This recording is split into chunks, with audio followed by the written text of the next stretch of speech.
দর্শক, সময় বাকি আর মাত্র অল্প কয়েক ঘন্টা, তারপরে শুরু হতে যাচ্ছে the greatest show on earth, বিশ্বকাপ ফুটবল 2026। এবং নানা বিশ্লেষণ এবং আড্ডা নিয়ে পুরো সময় জুড়ে আপনাদের সাথে থাকবে চ্যানেল 24। সব খবর আমরা জানাবো। আমরা দুজন আছি আজ আইগ্যাস প্রেজেন্টস ইউনাইট আলটিমেট ওয়ার্ল্ড কাপের সাথে আছি আমি ইশরাত জাহান এবং আমি মনজুর আল মতিন। এবং এই পুরো আয়োজন জুড়ে আমাদের সাথে থাকবেন ফুটবল এক্সপার্ট এবং কোচ সাইফুল বারী টিটু। টিটু ভাই, আপনাকে স্বাগত জানাচ্ছি আমাদের এই আয়োজনে। অনেক ধন্যবাদ।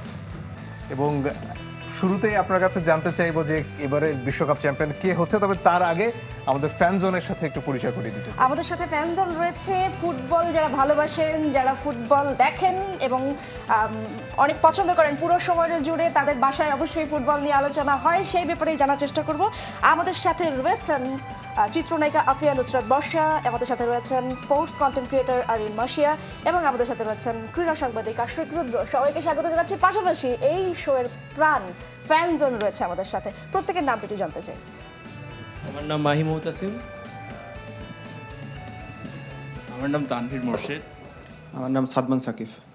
অনেক ধন্যবাদ আপনাদেরকে। আমরা আবার টিটু ভাইয়ের কাছে ফিরে যাচ্ছি।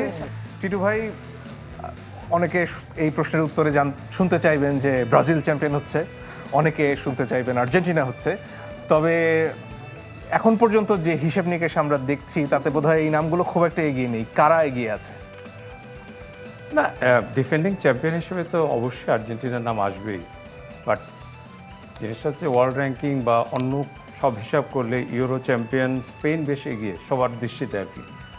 মেইন হচ্ছে যে current form is very important, যে এই মুহূর্তে কারা ফর্মে আছে। সো সেই হিসাব করে আসলে আপনার ওয়ার্ল্ড কাপ চ্যাম্পিয়ন হওয়ার জন্য যেটা লাগে actually without injury, suspension and physicality, এই ওয়ার্ল্ড কাপটাতে এটা খুব বেশি চলে আসবে because of different time Jones, cross country matches, মানে ফ্রিকোয়েন্সি ডিউরিং রিকভারি সেশনটা কীভাবে হবে। তো একটা জিনিস এখানে যে আপনার ডেপথ অফ দ্য সাবস্টিটিউট মানে বেঞ্চ, এবং অনেক কিছু মিলিয়ে দেখা যাবে যে last of all unit lakh. তো এবার টিমের সংখ্যা অনেক বেশি, কম্পিটিটিভনেস থাকবে for the third position of each group, ওই জিনিসটা বাড়তি কিছু আকর্ষণ থাকবে। এবং আমার ধারণা যে হয় না যে চারটা টিমের মধ্যে দুইটা কোয়ালিফাই করার পর শেষ চার কাদের বলবেন আপনি? শেষ চার এটা বলা, বা আমরা ট্রিটা যেভাবে দেখছি আমরা এক্সপেক্ট করি যে ফ্রান্স, স্পেন, চাইতো আর্জেন্টিনা, ব্রাজিল, বাট ওইটার দেখা যাক এটা কতদূর যায়। ইংল্যান্ডকে আমরা ফেলে দিতে পারবো না, দেয়ার অ্যান্ড অলসো আপনার ডার্ক হর্স যদি আমরা বলি Norway, Netherlands, Morocco, Croatia, Uruguay, Colombia, even আমি মনে করি এবার এশিয়ার থেকে আমাদের জাপান কিন্তু ডার্ক হর্সের মধ্যে চলে আসতে পারে। শেষ চারে যাওয়ার মতো এটা খুব কঠিন হবে। একটা কথা বলা হচ্ছে, যেহেতু আমেরিকাতে খেলা হচ্ছে, মার্কিন যুক্তরাষ্ট্র, মেক্সিকো, কানাডা মিলে, এবং সেখানে গ্রীষ্মকালে যে ধরনের আবহাওয়া সেটা ইউরোপ থেকে আলাদা হবে, সেটার কারণে কি লাতিনো দলগুলো একটু ভালো অবস্থায় থাকবে? কিছুটা মানে ফেভারেবল তো হবেই, বাট ওখানে হচ্ছে যে ইউএসের সামার টাইম যেটা, যে অনেক ফারেনহাইট অনেক বেড়ে যায়, এবং অলরেডি ফিফা দুইটা কুলিং ব্রেক দিয়েছে 3 মিনিট করে, 2 হাফেই হবে এটা। তো ওইটার সাথে যোগ হবে আমার ধারণা যে ফ্যাটিকটা কিভাবে হ্যান্ডেল করে, বিকজ আপনি যত পূব দিকে যাবেন তত দিনের মানে সময়টা বাড়ে। তো ইস্টার্ন যে টাইম জোন চেঞ্জটা, এইটা এফেক্ট করবে টিমগুলোকে। এবং আমি বলবো যে গতবারের ওয়ার্ল্ড কাপটা এত ইজি ছিল যে একজন দর্শক ইচ্ছা করলেই 3টা খেলা একসাথেই দেখতে পারতো, অনেক জায়গা জুড়ে হচ্ছে। বেস ক্যাম্পগুলি প্রত্যেকটা টিমের ছিল তো দোহাতেই, কাতারে গতবার যেটা হয়েছে, বাট এইবার তো ক্যাম্পও আপনার গোটাতে হবে, ছোটাছুটি করতে হবে। ছোটাছুটি। আপনার কাছে বোধহয় একটা চার্ট আছে যে কার জেতার সম্ভাবনা কতটুকু, সেটা যদি একটু দেখাতেন আমাদের। হ্যাঁ, তো এই চার্টটা যদি আমরা এখানে আসি, এখানে ধরে নিচ্ছি আমরা যে স্পেনকে এগিয়ে রাখা হয়েছে, 17.2% দেওয়া হচ্ছে, তারপরে ফ্রান্স থাকছে। যদিও আমরা জানি যেভাবে ব্র্যাকেটটা পড়েছে, স্পেন এবং ফ্রান্স হয়তো সেমিফাইনাল দেখা হয়ে যাবে। সো ফাইনালে আসার সম্ভাবনা দুইজনের একটা হয়তো হবে আর কি, মানে আর্জেন্টিনার ফাইনালে চলে যাওয়ার একটা সম্ভাবনা থাকবে। কারণ সেকেন্ড ব্র্যাকেটে দেখছি আমরা যে সব ঠিকঠাক থাকলে যদি ব্রাজিল, অ্যানচেলতির ইয়েতে যদি থাকে ফর্মে, তাহলে হয়তো সেমিফাইনালে তাদের দেখা হবে, কিংবা এখানে জার্মানি আছে, ইংল্যান্ড আছে, তারাও চলে আসতে পারে। তো আমার মনে হয় যে ফ্রান্স ফাইনালের ওটা আমরা আশা ছেড়ে দিতে পারি, যেহেতু একই ব্র্যাকেটের মধ্যে পড়েছে। সেমিফাইনাল তাদের দেখা হতে পারে। সেই হিসেবে আর্জেন্টিনাকে আমি বলবো যে স্কালোনির কথা এখানে বলা দরকার এই জন্য যে ও একটা মানে গত বছর বা গত এডিশনে দেখিয়েছে যে ফার্স্ট ম্যাচ হারার পরও ওর স্পেশালিটি হচ্ছে যে অপোনেন্ট টিমের অ্যানালিসিসটা ওর দারুণ, এবং ওই অনুযায়ী তার টিমকে সেট আপ করা। এবং ওই দেখা যায় যে এখনকার দিনে ফ্লেক্সিবিলিটিটা ইজ মানে very important thing for any team, যে কোনো অপোনেন্টের সাথে একটা ম্যাচ আপ করে তার নিজস্ব কিছু প্ল্যানিং কার্যকরী ভূমিকা যাওয়া এবং ওই প্লেয়ারদের ওইভাবে। আপনার তালিকায় বেশ নিচের দিকে ব্রাজিল, কিন্তু এটা বোধহয় দর্শকরা এত সহজে মেনে নিচ্ছেন না। ইশরাত, আপনার কি মনে হয়, এবং আপনার সাথে যারা আছেন তারা আসলে এই যে আমরা এতক্ষণ দেখছিলাম যে কে চ্যাম্পিয়ন হতে পারেন, সেই ব্যাপারে কি চিন্তা করছেন? মনজুর, আমার তো মনে হয় যে 48টি দল, যে কোনো দলের জন্য এই ব্যাপারটা খুবই কঠিন হবে। আমার সাথে যারা রয়েছেন তারা কি বলছেন সে ব্যাপারটা জানতে চাই। বর্ষা, আপনার কি মনে হচ্ছে মানে এইবার বিশ্বকাপ কার হাতে যেতে পারে? আমার জানা মতে আপনি আর্জেন্টিনা সাপোর্টার। আমি যাকে সাপোর্ট করব আমি তো মনে প্রাণে চাইবো, দোয়া করব যে আমার দলই জিতুক, তাই না? তো স্বাভাবিকভাবেই তো মানে আমি চাই যে সারা জীবন যতদিন পৃথিবী থাকবে, যতদিন ফুটবল থাকবে, বিশ্বকাপ থাকবে, ততদিন আর্জেন্টিনার কাপ নেবে, এটাই আমার চাওয়া। গ্রেট। আমাদের সাথে ফ্যানজন যেমন রয়েছে তেমন রয়েছেন sports content creator Orin Masia, এবং আমাদের সাথে আমারই সহকর্মী রয়েছেন আশফিক রুদ্র।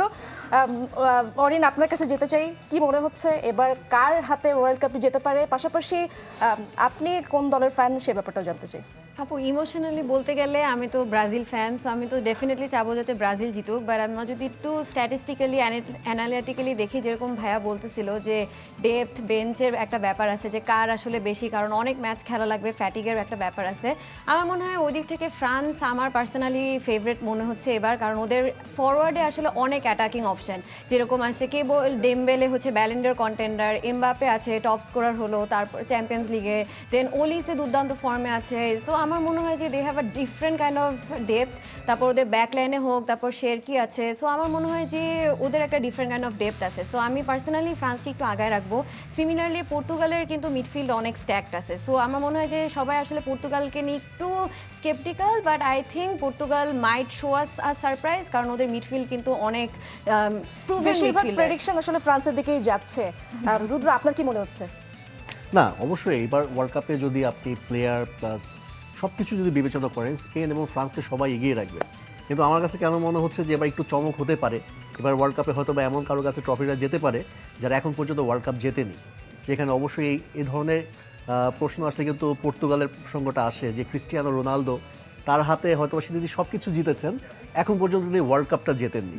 তো যদি তার হাতে যদি একটা ওয়ার্ল্ড কাপ আসে, এবং এবারই সম্ভবত তার শেষ বিশ্বকাপ, যদিও আমরা প্রত্যেকবার ভাবি সেটা আমরা মেসির ক্ষেত্রেও ভাবি, হ্যাঁ, মেসির আমরা মেসির ক্ষেত্রেও ক্ষেত্রেও ভাবি, কিন্তু হয়তো বা এটাই শেষ। এরপরে হয়তো বা আর তাদেরকে নিয়ে আলোচনা ওইভাবে হবে না, যে তারা খেলছে, হয়তো বা তাদের এক্স প্লেয়ার হিসেবে চিন্তা করা হবে। কিংবদন্তিদের বিদায় বলা যেতে পারে এবারের বিশ্বকাপ। তা তো অবশ্যই। এবং আমরা বলবো না, আমরা বলবো যে আসলে অনেকে হয়তো বা চাইবে, যারা ক্রিস্টিয়ানো রোনালদো ফ্যান আছে কিংবা তারা একটা চমক দেখতে চায়, তারা অবশ্যই চাইবে যে ক্রিস্টিয়ানো রোনালদোর হাতেই ও ট্রফিটা যেতুক কিংবা পর্তুগাল যেতুক। তবে ওই যেটা বললাম, শক্তিমত্তায় টিটুবা যেটা বলছিলেন, শক্তিমত্তায় সব কিছু বিবেচনা করলে ফ্রান্স স্পেন এগিয়ে। তবে আমরা তো এর আগেও দেখেছি যে আমেরিকা যখন ওয়ার্ল্ড কাপ হয়েছে 24 বছর পর ব্রাজিল ওয়ার্ল্ড কাপটা জিতেছিল। এবারও কিন্তু 24 বছর পর কিন্তু ওয়ার্ল্ড কাপ একটা গ্যাপ পড়ে গেছে ব্রাজিলের, এবং সেই আমেরিকাতেই ফুটবলটা হচ্ছে ওয়ার্ল্ড কাপটা। সো আবারও ইউ নেভার নো, ব্রাজিলের হাতে হতে পারে। I gas United presents ultimate world কাপে আমাদের সাথে কিন্তু কিছু ফ্যানও রয়েছেন। আমরা দেখতে পাচ্ছি আর্জেন্টিনার জার্সি পরে আছেন একজন। কি মনে হচ্ছে এবার কি আর্জেন্টিনার হাতে আবারও কাপটা ব্যাক করবে? নর্মালি তো আমরা দেখি যে পরপর দুইবার বিশ্বকাপ নেওয়ার ইতিহাস আসলে তেমন একটা নেই। দেখেন, বিষয়টা তো আসলে বলতে গেলে 76 বছর হচ্ছে ওয়ার্ল্ড কাপটা শুরু হওয়ার, 23তম আসর, বর্তমানে 23তম আসর চলতেছে। সেই হিসেবে ধরতে গেলে যে আর্জেন্টিনা 3 বারের চ্যাম্পিয়ন, 3 বারের রানার্স আপ। শুরুতে 1930 সালে যখন ওয়ার্ল্ড কাপটা শুরু হয়েছিল তখন শুধুমাত্র 13টা টিম নিয়ে শুরু হয়েছিল। বর্তমানে সেই টিম সংখ্যা হচ্ছে 48টি। আপনি চাইলে কাউকে টপ ফেভারিট বলতে পারবেন না। মাইক্রোফোনটা একটু মুখের কাছে নিতে হবে। হ্যাঁ, চাইলে আপনি টপ ফেভারিট বলতে পারবেন না। Round of 32, round of 16, quarter final, semifinal, ম্যাচটা যদি শুধুমাত্র 90 মিনিটেরই। আচ্ছা, লেডি কুলের আমরা কিন্তু আসলে বাংলাদেশে স্পোর্টস কন্টেন্ট ক্রিয়েটর তেমন একটা নেই আমার জানা মতে। আমি দেখিনি এখন পর্যন্ত লেডি কন্টেন্ট ক্রিয়েটর যে কিনা স্পোর্টস নিয়ে আলোচনা করেন এবং এটা নিয়ে ভাবেন, এটাকে ভালোবাসেন। কিভাবে শুরুটা হলো আপনার? মানে আপু, আমাদের বাসাতে হচ্ছে সবাই আসলে ফুটবল অনেক ভালোবাসে। আমার বাবা, আমার একটা বড় ভাইয়া আছে। সো আসলে আমি ছোট থেকে আসলে সিরিয়াল টিরিয়াল দেখার টাইম পেতাম না, কারণ ভাইয়া খালি রিমোট নিয়ে বসে থাকতো। তো সেইখান থেকে আসলে আমার ফুটবলের প্রতি ভালোবাসা। আবার বাবার এখানে একটা অনেক ইম্পর্টেন্ট রোল আছে। বাবা আমাকে কখনো ছেলে মেয়ে আলাদা করতো না। বাবা যদি ক্রিকেটের সময় ভাইয়াকেও জিজ্ঞেস করতো, যাই দেখো তো রান কত হয়েছে, আমাকেও বলতো যাই অরিন দেখো তো রান কত হয়েছে। সো সেই ক্ষেত্রে সেখান থেকে আসলে ভালোবাসা শুরু করা। তো আমি আসলে চিন্তা করতাম যে আমি তো অনেক কিছু আসলে জিজ্ঞেস করতে পারি না ছেলেদেরকে, কারণ ফুটবল নিয়ে আমার অনেক কোয়ারিজ ছিল ছোটকালে, অফসাইড এসব রুল টুল নিয়ে। তো সবাইকে জিজ্ঞেস করলে সবাই বলে যে 11টা প্লেয়ারের নাম বলো, এসব। তো আমি চিন্তা করলাম যে আমি নিজে এটা বুঝে আমি মেয়েদের জন্য একটা প্ল্যাটফর্ম ক্রিয়েট করব। সো আসলে এখন মেডিকেল পড়তেছি, মেডিকেলে যেহেতু ঢুকে গেছি, তাই পরে আমি ভাবলাম যে আচ্ছা ঠিক আছে, এখন ক্যারিয়ারটাতে একটু সেট হলো, এখন আসলে শুরু করি, মেয়েরাও যাতে একটু স্বাচ্ছন্দ্যে কোয়েশ্চেন করতে পারে। তো এখান থেকে আমরা এবার একটু পর্তুগাল ফ্যান, আমাদের সাথে একজন পর্তুগাল ফ্যান আছেন যিনি আমাদের তো আসলে মূল আলোচনাটা ব্রাজিল এবং আর্জেন্টিনার কাছে বাংলাদেশে আর কি আর্জেন্টিনা ব্রাজিল ছাড়া। আচ্ছা, আমি একটু আপনার কাছে আবার একটু ফিরতে চাই। আপনার বাসায় তো আচ্ছা আচ্ছা পর্তুগাল ফ্যান কিভাবে টিকে আছেন এত ব্রাজিল আর্জেন্টিনা ফ্যানদের মধ্যে? দেখুন, ছোটোবেলা থেকেই রোনালদোকে সাপোর্ট করি, রিয়াল মাদ্রিদকে সাপোর্ট করি। So as a Portugal Cristiano Ronaldo fan, আমি চাইবো তো অবশ্যই পর্তুগাল ওয়ার্ল্ড কাপটা জিতুক এবং এটা তার লাস্ট চান্স। তো হ্যাঁ, এই জন্যই পর্তুগাল যাতে ওয়ার্ল্ড কাপটা জিতুক। আচ্ছা, আমরা একটু বর্ষাপুর কিছু ব্যাক করতে চাই। বাসার কি অবস্থা? আপনি তো পুরো একটা আর্জেন্টিনার গ্যাং বানিয়ে ঘুরছেন, ভাইয়াও তো মেবি আর্জেন্টিনার সাপোর্টার। বাচ্চাদের কি আসলে আসলে ভাইয়ার সাথে একমত হব। সেটা হচ্ছে যে আসলে ফুটবল এবং আর্জেন্টিনাটা আমার জীবনে প্রথমে আমি চিনেছি আর্জেন্টিনাকে, দেন হচ্ছে ম্যারাডোনা। কারণ আমার গ্রামে কিন্তু ফুটবল খেলা হতো, এক গ্রাম আরেক গ্রাম।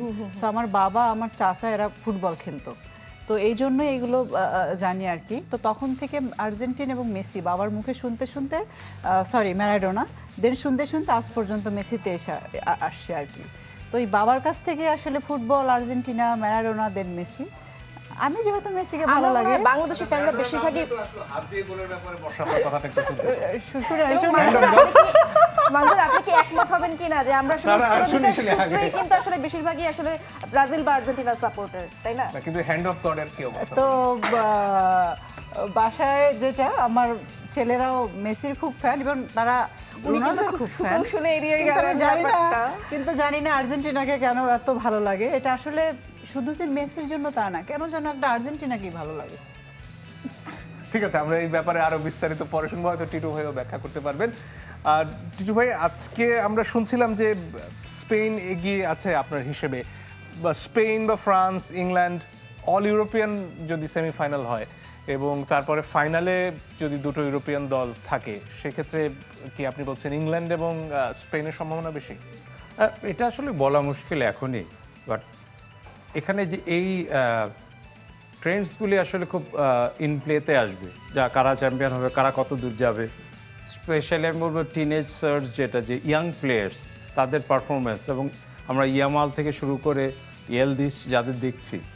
ইংল্যান্ড তো অনেক একেবারে পরীক্ষিত খেলোয়াড়কে বাদ দিয়ে দিল একেবারে শেষ। হ্যাঁ, মানে এটা হচ্ছে যে আপনারা যদি টুকলের ওই প্রেস কনফারেন্সটা দেখেন যে কেন এই টিমটা 26 জন, এই 26 জন, ও কিন্তু খুব ভালোভাবে এক্সপ্লেইন করেছে যে ট্যালেন্ট দিয়েই সবসময় কিন্তু জেতা যায় না, it should be a team and team chemistry. ওই জিনিসটা খুব ইম্পর্টেন্ট। এবং আমি বলবো যে এখানে যে 6 আমরা যে ইয়েটা দেখছি, যে স্কোয়াড অ্যান্ড হিট রোটেশন, এই গরমের মধ্যে, সামার হিটের মধ্যে আপনার স্কোয়াড রোটেট করা, যে কোনো ম্যাচে একে খেলাবো, একে খেলাবো না, একে রেস্ট দিব, একে দিব না। সো ওই জিনিসগুলি খুব ইন প্লে আসবে। এবং এটা যদি আপনার টিমের ডেপথটা থাকে, যে 19-20 প্লেয়ার যারা খেলছে তারা এবং যারা বেঞ্চে আছে তারা খুব কাছাকাছি, তখন কিন্তু এই জিনিসটা প্লেতে আসবে। এবং ব্যাকলাইনের ফ্লেক্সিবিলিটি, এখন কিন্তু দেখা যায় যে 4 ব্যাক নিয়ে স্টার্ট করলাম, কিন্তু অ্যাটাকে যাওয়ার সময় 3 ব্যাক থাকতে পারে, 2 ব্যাক থাকতে পারে। এবং যারা পজিশনাল বিল্ড আপ করে, যেমন স্পেন কিংবা সিটি ম্যানেজড প্লেয়ার যারা, পেপ গার্দিওলার, তাদের সবসময় ওভারলোডটা খুব ইম্পর্টেন্ট ইন অ্যাটাক, যে একজন বাড়তি প্লেয়ার গিয়ে যোগ হওয়া। সো অনেকগুলি এবং ভার্টিক্যাল ট্রানজিশনের উপর কিন্তু এবার খুব জোর আসবে। সো এই ট্রেন্ডসগুলো আমরা মনে হচ্ছে যে এবার, এবং আমরা সেট পিসের কথা ভুলতে পারি না, এখন সেট পিস কিন্তু ম্যাক্সিমাম ম্যাচ ডিসাইড করছে।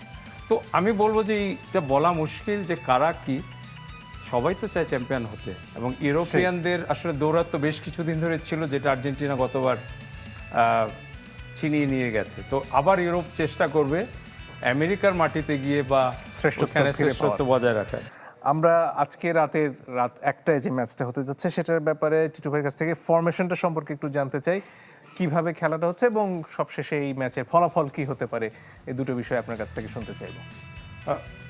মেক্সিকো অ্যাকচুয়ালি এই দুইটা টিমের মধ্যে যদি মনে থাকে 2010-এর ওয়ার্ল্ড কাপে খেলা হয়েছিল, 1-1 গোলে ড্র হয়েছিল ওদের এটা। তো এখানে ফরমেশন যদি আমরা চলে যাই, বেশি পিছনে কি চলে গেলাম, হ্যাঁ। তো যদি আমরা আগে মেক্সিকোরটা দেখি, ওরা অনেকটা 4-2-3-1 বা 4-3-3 এটা প্রেডিক্ট করা হচ্ছে। এখানে রাউল হিমেনেজ, ইংলিশ প্রিমিয়ার লিগে আমরা ওর অনেক খেলা দেখেছি, ভেগার কথা বলবো, বিশেষ করে ফ্রি কিক টেকার ফিদালগো, ও হচ্ছে ইনফ্লুয়েন্সিয়াল প্লেয়ার। তো আমার কথা হচ্ছে যে নিজেদের মাঠে বড় অ্যাডভান্টেজ হচ্ছে ওইটাই, যে তাদের নিজস্ব স্টেডিয়ামে খেলা, যেটা আপনারা অনেকে হয়তো 86 ওয়ার্ল্ড কাপ দেখেন নাই, মেক্সিকোতে পুরোটাই হয়েছিল, ম্যারাডোনা বিশ্বকাপ বলা হয়। তো ওই জায়গাতে অ্যাস্টেকাতে খেলা হবে এটা, এবং এটা একটা ওদের বাড়তি অবশ্যই এখানে তো বোধহয় 3টা বিশ্বকাপের উদ্বোধন হচ্ছে, রাইট, নতুন রেকর্ড হচ্ছে। সো যদি আমরা বলি সাউথ আফ্রিকা তাদের সাথে, তো সাউথ আফ্রিকা যেটা করবে, এখানে ওদের হচ্ছে যে একটা পয়েন্ট পেলে ওরা কিন্তু খুশি থাকবে এখানে, আমার ধারণা আর কি। বাট ম্যাচটা তাদের জন্য কঠিন হবে, যেহেতু মেক্সিকোর লোকাল হোম গ্রাউন্ডের তো একটা অ্যাডভান্টেজ সাথে খেলা। তো আমরা আসলে হয় কি, বিশ্বকাপের প্রথম ম্যাচটা বা গ্রুপের প্রথম ম্যাচটা খুব ইম্পর্টেন্ট হয়। আপনি নেক্সট রাউন্ডে যাওয়ার জন্য ইটস আ মাস্ট উইন, কোনো কোনো ক্ষেত্রে যে জিততে পারলে অনেক দূর এগিয়ে যাওয়া। তবে আমি মনে করি যে এখনই আমরা এই বিশ্বকাপে ঢোকার জন্য প্রথম আজকে 2টা ম্যাচ যাওয়া উচিত, তারপরে আমরা ভালোভাবে আরও ঢুকতে পারবো। কারণ এখন আমি কি দেখছি, যে এখন দেখছি কোনো ক্লিপ নাই, কোনো খেলার দৃশ্য নাই, কোনো মাঠে নেমেছে ওগুলিও নাই। তার মানে ওই ইনথুজিয়াজমটা আমরা এখনও ফিল করছি না। বাট এই টিম যখন খেলবে আজকে, তারপর থেকে আমাদের বিশ্বকাপটা আসলে শুরু হবে, যে ওরা কি করলো। এবং অনেক টিমই আছে যে আপনার হাইড করে যায়, যে তাদের ইন্টেনশন যে আমরা কীভাবে খেলবো, সবসময় একটা মানে সেকেন্ডারি অপশন রাখে, plan A, plan B, plan C, এই ধরনের। এখন সাউথ আফ্রিকার সাথে তাদের অবশ্যই ডমিনেশন থাকার চেষ্টা করবে মেক্সিকো, কিন্তু সাউথ আফ্রিকা ওইটা যেন না থাকে ওই চেষ্টাটা করে যাবে। এখন এবার কিছু তো ফ্রেন্ডলিতে অনেক ছোট ছোট দলও বেশ চমকে দিয়েছে, সেই ধরনের কিছু কি সাউথ আফ্রিকা করতে পারবে মনে হয়? মানে মোট কথা যে আমরা আগে বলতাম ছোট দল বড় দল, ওই জিনিস আর নাই। এখন যে কোনো দিন যে কোনো ছোটোখাটো দেশ হলেও, যেমন কুরাসাও, কেপ ভার্দে এরা আছে, তারা আপসেট ঘটাতে পারে। এবং গত ওয়ার্ল্ড কাপের ফাইনালটা যদি আপনি চিন্তা করেন, ইন আ নাটশেল ফাইনালটা ছিল পুরো ওয়ার্ল্ড কাপের প্রতিচ্ছবি, যে অনেকগুলি অঘটন। আপনার like 2010 Spain lost the first match, they win the world cup. Like Argentina lost to Saudi Arabia, then they win the world cup. So এই জিনিসগুলি আমরা দেখবো, এবং এগুলি আমাদের জন্য মানে একটা এক্সাইটিং বিশ্বকাপ উপহার দিবে আশা করছি। সব হিসেব যে মিলে যাবে ব্যাপারটা তো আর এমন নয়। ইশরাত, দর্শকরা কি ভাবছেন, ফ্যানরা কি ভাবছেন, সেটার জন্য আপনার কাছে মনজুর, আসতে চাই। আজ থেকে স্টেডিয়ামে যে খেলাটি হতে যাচ্ছে, সেই স্টেডিয়ামের কথা একটু বলতে চাই। এই স্টেডিয়ামেই ম্যারাডোনা যেরকম কাপ উঁচিয়ে ধরেছিলেন, পেলে কাপ উঁচিয়ে ধরেছিলেন, পাশাপাশি হ্যান্ড অফ গডের কথাও কিন্তু রয়ে যায়, এই স্টেডিয়ামেই সেই সাক্ষী হয়েছিল। আমাদের ফ্যানজন বা আমাদের যে অতিথিরা রয়েছেন, তারা আসলে কি বলবেন আজকে যে ম্যাচগুলো হতে যাচ্ছে, কেমন হতে যাচ্ছে? প্রথমে রুদ্রর কাছে যেতে চাই। রুদ্র, কি মনে হচ্ছে? আজ তো মেক্সিকো, দক্ষিণ আফ্রিকা এবং পাশাপাশি চেকিয়া এবং দক্ষিণ কোরিয়ার খেলা হতে যাচ্ছে। প্রথম ম্যাচটা যদি একটু আলোচনা করতে চাই, এই ম্যাচে ডিফারেন্ট কিছু কি হতে পারে, কি মনে হচ্ছে? না, মেক্সিকো এবং সাউথ আফ্রিকা ম্যাচ, আপনি টিটু ভাই যেটা বললেন যে তারা কিন্তু এর আগে মুখোমুখি হয়েছিল 2010 ওয়ার্ল্ড কাপে, এক গোলে ড্র হয়েছে। তবে আমার কাছে মনে হচ্ছে এবার রেজাল্টটা ভিন্ন কিছু হবে। ভিন্ন কিছু বলতে এখানে একেবারে বলা যায় straight Mexico favourite. Mexico favourite এটা এই কারণে যে তাদের যে কোচ যে ফরমেশনে তারা খেলেন, অ্যাটাকিং ফুটবল খেলেন, 4-3-3 বা 4-2-3-1 ফরমেশনে তারা খেলেন, এবং তিনি কিন্তু ম্যাচের সিনারি অনুযায়ী কিন্তু সেটা কিন্তু আবার সাফল্য করেন। মানে তাদের কোচটা বেশ কৌশলী এটা বলা যেতে পারে।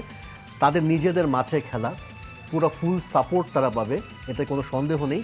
এবং প্লেয়ার যদি আপনি চিন্তা করেন যে মেক্সিকোর কিন্তু বেশ কিছু প্লেয়ার আছে যারা ইউরোপে খেলে, স্পেশালি যদি দুই হিমেনেজের কথা যদি বলি, রাউল হিমেনেজ এবং সান্তিয়াগো হিমেনেজ, একদিন এসি মিলানে খেলেন এবং ইংলিশ প্রিমিয়ার লিগে খেলেন। তো তারা আসলে যথেষ্ট ভালো মানের প্লেয়ার এবং তারা কিন্তু প্রুভেন প্লেয়ার।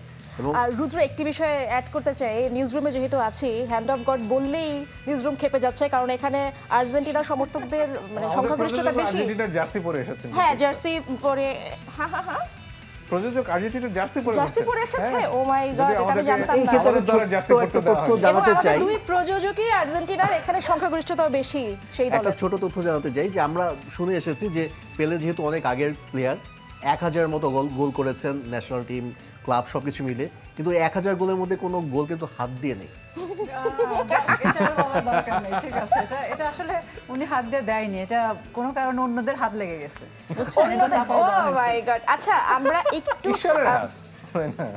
এবং আমরা বর্ষার কাছে একটু শুনতে চাই, শুধুমাত্র কি আর্জেন্টিনার খেলাই দেখা হয় নাকি অন্যান্য যে ম্যাচগুলো না, বা না, আজকে অন্যটাও রাতে যে দেখা ম্যাচ সেটাকে হয়। দেখবেন কিনা আপনি? অবশ্যই আজকে যেহেতু প্রথম ম্যাচ অবশ্যই দেখবো, অন্যগুলো তো দেখতেই হবে, কারণ আমার নিজের জন্য তো দেখতে হবে যে কি অবস্থায় যাচ্ছে, কোনটা অবস্থায় কোন দিকে। যাচ্ছে। কারণ যেগুলো আচ্ছা, স্ট্রং দল আমাদের- আছে ওগুলোর কি অবস্থা হলো, হারলো, বাদ পড়লো না থাকলো, এটার জন্য তো দেখতে হয়। আমাদের দর্শক সারিতে যারা বসে আছেন তাদের জন্য একটি কুইজ রয়েছে, এবং যে আনসার দিতে পারবেন, সঠিক উত্তর দিতে পারবেন, তার হাতে পুরস্কার তুলে দেবেন আমাদের বর্ষা আপু। আপনাদের জন্য কুইজ, কোন বিশ্বকাপে প্রথম VAR প্রযুক্তি ব্যবহার করা হয়? আমি অপশন দিই, অপশন কি লাগবে নাকি লাগবে না? ওকে, দুইজনেই তো হাত তুলেছেন, কি করবো? আচ্ছা বলেন। দুইজন একই দলের সাপোর্টার, রাইট? না, একজন আর্জেন্টিনা, একজন না পর্তুগাল। না, ওই ভাইয়া হাত তুলেছে এই দুজন। দুজনই পর্তুগাল। হ্যাঁ হ্যাঁ। ও, আপনি তুলেছেন? ওকে, নাইস। আচ্ছা, দুজনেই বলেন দেখি কারটা রাইট। 2018 2022। আচ্ছা, জিতেছে কে? জিতেছে কে? বর্ষা আপু একটু বলেন না কে জিতেছে? ও মাই গড, সত্যি? আচ্ছা, হ্যাঁ হ্যাঁ হ্যাঁ, রাইট রাইট। আমরা কি তার হাতে পুরস্কার তুলে দিতে পারবো এখন? প্রযোজক কি বলেন? হ্যাঁ, পুরস্কার দিয়ে দিতে পারি এখন ঈশ্বর, হ্যাঁ। নাহলে হাতছাড়া হয়ে যেতে জার্সিটা পারে। দেই কোনটা দিব? কিন্তু ভাই, সাপোর্টার আর্জেন্টিনার তো জার্সিটা দেন। সাপোর্টার তো নেবে। সাপোর্টার তো ভাইয়া পর্তুগালের। কোন জার্সি নেবেন? কোন আপনি- জার্সি নিতে চান? আপনি সিদ্ধান্ত নেন। পর্তুগাল এখানে নাই। Portugal supporter jersey. ব্রাজিলটা নিতে পারেন না। আপনি ব্রাজিলটা নিতে পারেন। ব্রাজিল কেন? এটা তো ঠিক না। আচ্ছা, আমরা তাহলে দেব পর্তুগালের জার্সি। আমরা পর্তুগালের জার্সি দেব পরে। আচ্ছা, ঠিক। ওকে, আমরা তাকে বর্ষা নিরাশ পর্যন্ত করলাম কষ্ট না। হয়ে যাবে ব্রাজিলের জার্সি দিয়ে।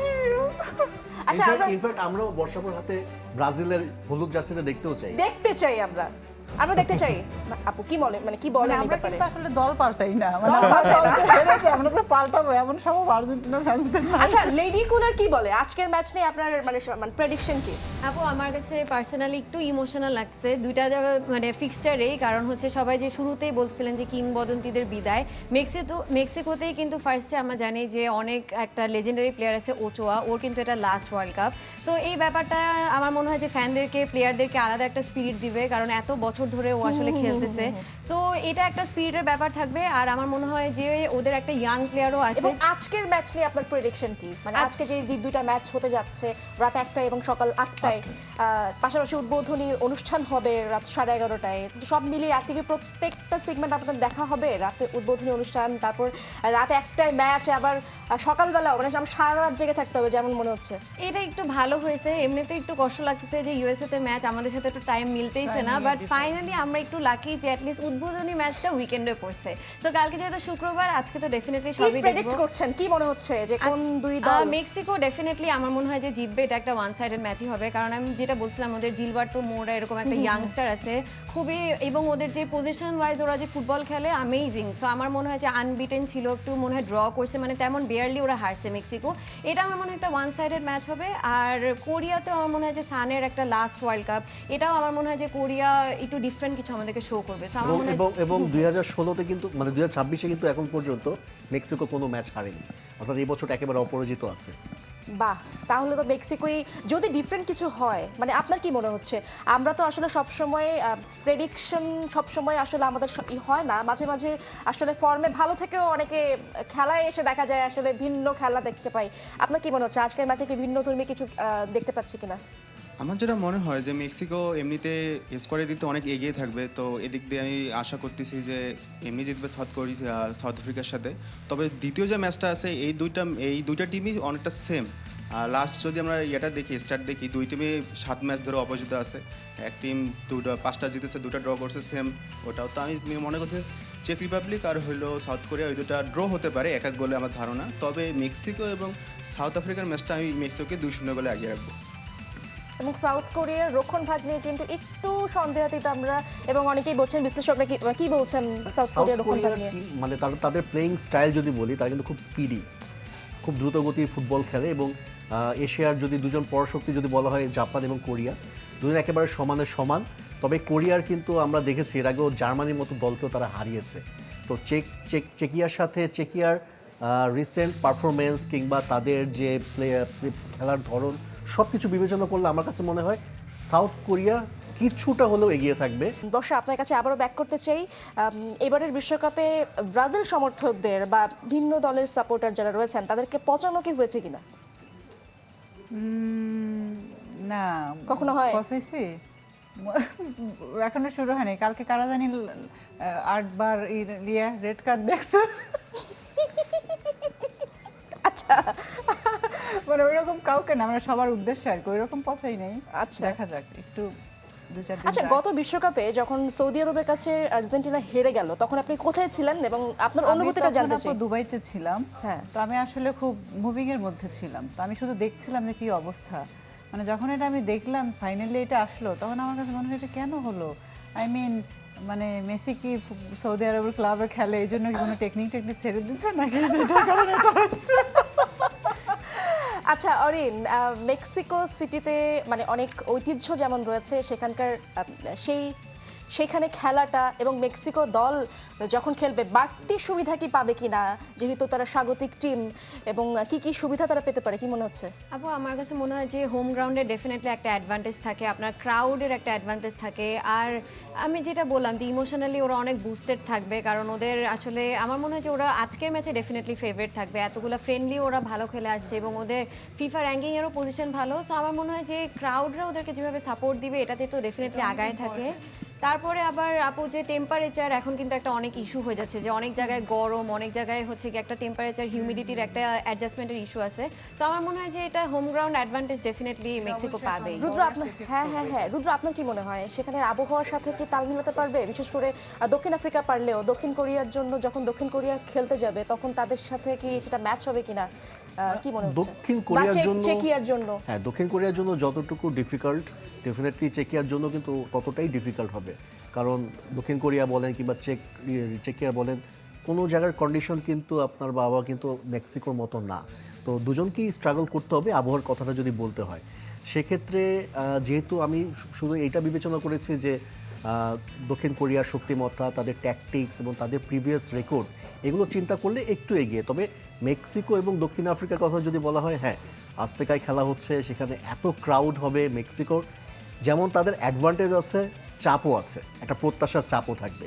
কিন্তু সব কিছু মিলিয়ে দক্ষিণ আফ্রিকার যে শক্তিমত্তা বা কিংবা তাদের যে প্রিভিয়াস রেকর্ড, এগুলো চিন্তা করলে মেক্সিকো অনেক এগিয়ে। এই জন্য মনে হচ্ছে যে তারা হয়তো বা ওয়ান সাইডেড হবে এবং আবহাওয়াটাও অনুকূলে, যেহেতু মেক্সিকোর তাদের নিজের দেশেই খেলা, তারা জানে এই ধরনের কন্ডিশনে, এই ধরনের আবহাওয়ায় কীভাবে খেলতে হয়। দক্ষিণ আফ্রিকার জন্য ওটা একটু বৈরী। তো সব কিছু বিবেচনা করলে অবশ্যই মেক্সিকো এগিয়ে থাকবে এবং ওই ম্যাচটা যেটা দক্ষিণ কোরিয়া এবং চেকিয়া যেটা বলা হচ্ছে, সেটা সমান হলেও কিছুটা এশিয়ার দল, আমরাও চাইবো এশিয়ার দল একজন এগিয়ে যাক। এবং দক্ষিণ কোরিয়া সবকিছু চিন্তা করলে অনেক স্পিডি চেকিয়ার চাইতে। চেকিয়া কিন্তু আর আগের সেই দলটা নাই যেটা একটা সময় হয়তো বা ইউরোপের দাপট দেখাতো। তো সেক্ষেত্রে বলা যায় যে দক্ষিণ কোরিয়া হয়তো একটু স্লাইটলি এগিয়ে থাকবে। আমরা একটা অরিনের কাছে যেতে চাই। অরিনের মুখেই আসলে আমাদের দর্শকদের জন্য, যারা টিভি সেটের সামনে বসে আছেন, তাদের জন্য একটি কুইজ রয়েছে। অরিন বলবে সেই কুইজ।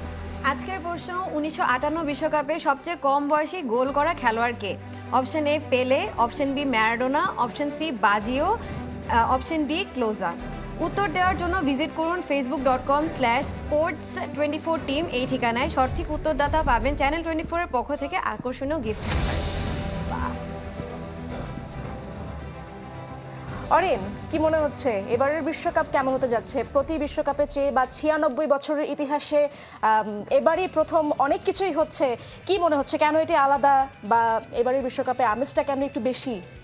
আমার মনে হয় আপু এটা ভেন্যুটা আমার মনে হচ্ছে একটু ডিফারেন্ট, কারণ কখন আমরা এরকম দেখি না যে তিন দেশ মিলে আসলে এরকম করতেছে। যেরকম আজকের উদ্বোধনী অনুষ্ঠানটাও একটু ব্যতিক্রম হবে, যে এক একটা টাইমে এক একটা জায়গায় আসলে উদ্বোধনী হবে। এই জিনিসগুলো তো আসলে আমরা আগে দেখি নাই। সো এই ব্যতিক্রম জিনিসগুলো দেখে আসলে আমার মনে হয় যে সবাই একটু এক্সাইটেড। তারপর কয়েকটা রুলও কিন্তু ফিফা চেঞ্জ করেছে, যেরকম হচ্ছে গিয়ে এখন কেউ ইনজুর্ড হলে মাঠের বাহিরে গিয়ে আসলে ও নিজেকে ঠিক করতে হবে। আগে যেরকম টাইম ওয়েস্ট করতো, এই ব্যাপারগুলো আসলে ফিফা নজরে নিচ্ছে। তারপরে যদি আপনি ডাইভ দেন বা হচ্ছে নাটক করেন, তাহলে আসলে আপনার সেক্ষেত্রে ফিফা আসলে এত লিনিয়েন্ট থাকবে না। তো আমার মনে হয় যে কয়েকটা চেঞ্জ আসছে ফিফাতে, ভেন্যুর একটা চেঞ্জ আসছে। তারপর আজকে সবকিছু মিলায় আমার মনে হয় যে আগের বিশ্বকাপগুলোর থেকে একটু ব্যতিক্রম হতে যাচ্ছে আসলে।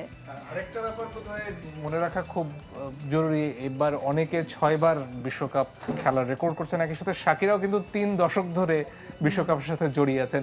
তার ব্যাপারে আপনাদের যদি কিছু যোগ করার থাকে। ভাবছিলাম এখন মানে যখন বলছিল, কারণ মানে আমার কাছে মনে হচ্ছে যে শাকিরার যে পোস্টগুলো আমরা দেখতে পাচ্ছি সামনে, লাইক অবশ্যই সে এক সিঙ্গার এবং খুব ভালো সে ডান্সার, বাচ্চাদেরকে নিয়ে সব কিছু নিয়ে, মানে ওই যে একটু মেক্সিকান একটু স্টাইলে যে ডান্সগুলো হচ্ছে বা এই জিনিসগুলো দেখতে ভালোই লাগছে। মনে হচ্ছে যে আসলেই আগের আমেজটা একটু হ্যাঁ, মানে back করছে। বেশি আমার কাছে মনে হচ্ছে শাকিরা ফ্যান্স যারা আছেন মানে তাদের মধ্যে একটা অন্যরকম একটা উত্তেজনা কাজ ওয়াকা ওয়াকা করতেছে। গানটা আমরা এখনো আসলে কেউ সবার ভুলতে পারি না, favorite, এবং হ্যাঁ। আমরা কবে ভুলতে পারবো আমরা জানি না। আমরা না। চাই শাকিরা প্রত্যেক বিশ্বকাপে এই গান গাবে। এবং রিকি মার্টিনের কথা অবশ্যই একই সাথে মনে পড়বে, উনদোস tres।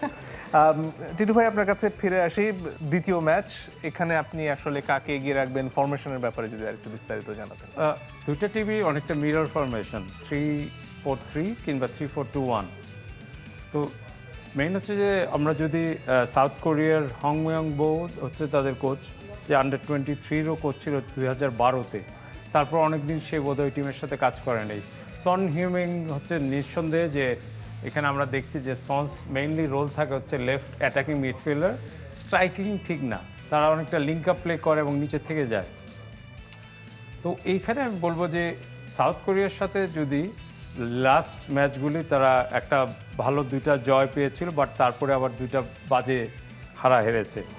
বাট একটা জিনিস খুব ক্লিয়ার, সেটা হচ্ছে যে আমরা যেমন বলছিলাম হিট বা অন্যান্য, মানে একটা তথ্য এখানে দিয়ে রাখি, আমাদের আন্ডার-20 টিম যেটা আপনার উজবেকিস্তানে খেলতে যাবে অগাস্ট মাসে, তো অলরেডি এলিভেশন নিয়ে আমরা চিন্তা করছি, ওইখানকার এলিভেশনটা আমাদের চেয়ে বেশি। সো এই এলিভেশনটা ম্যাচ করার জন্য আমরা চিন্তা করছি ভুটান কিংবা নেপাল ওইখানে গিয়ে ট্রেনিং ক্যাম্প করার, যাতে যাওয়ার আগে। তো আমার ধারণা, আমরা যত কথাই বলি যে এইটা সমস্যা হবে, হিট সমস্যা হবে, দে আর রেডি ফর ইট, আমার ধারণা প্রত্যেকটা টিমই। তো ওই হিসাব করলে আমি বলবো যে এরাও ওইভাবে রেডি। এবং যদি আমরা এখানে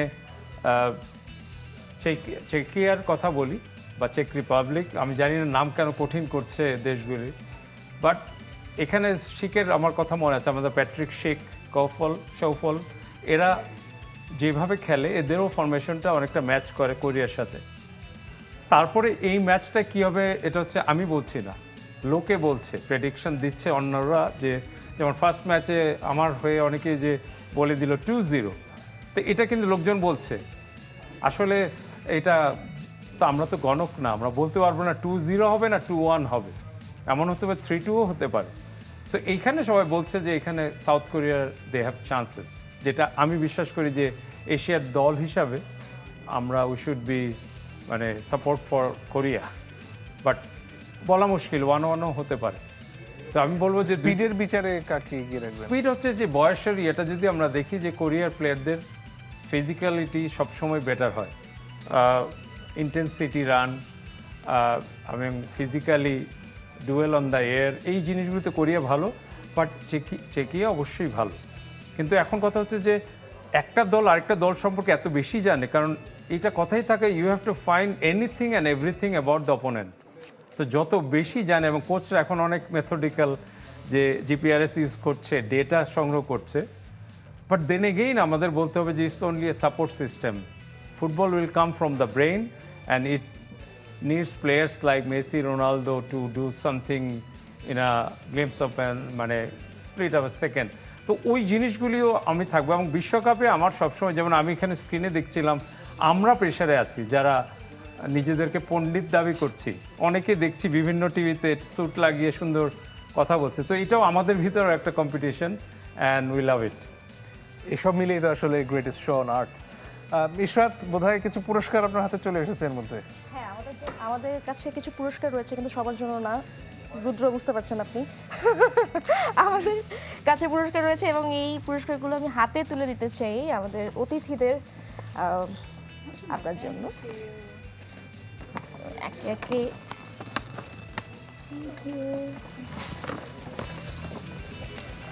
মঞ্জুর, আমাকে একটু হেল্প করবেন? অবশ্যই।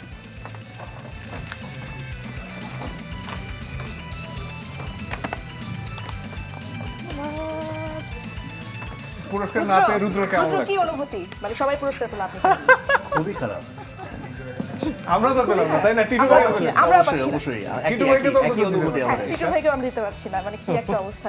যাই হোক, আমাদের কাছে পুরস্কার হচ্ছে আমরা একটা ভালো খেলা দেখব, ভালো সময় কাটাবো এবং এই বিশ্বকাপের সময়টাই আসলে আমরা কিন্তু সব কিছু ভুলে গিয়ে শুধুমাত্র খেলায় মনোনিবেশ করি এবং এই সময়টা আসলে আমার মনে হয় আমরা অনেক ফ্রাস্ট্রেশন থেকে বেরিয়ে যাই এবং বিভিন্ন গণমাধ্যম থেকে একটা জিনিস বারবার উঠছিল, এই সময়টায় পৃথিবী শুধুমাত্র খেলা নিয়ে ব্যস্ত থাকে, হানাহানি বন্ধ হয়ে যায় বলা যায়।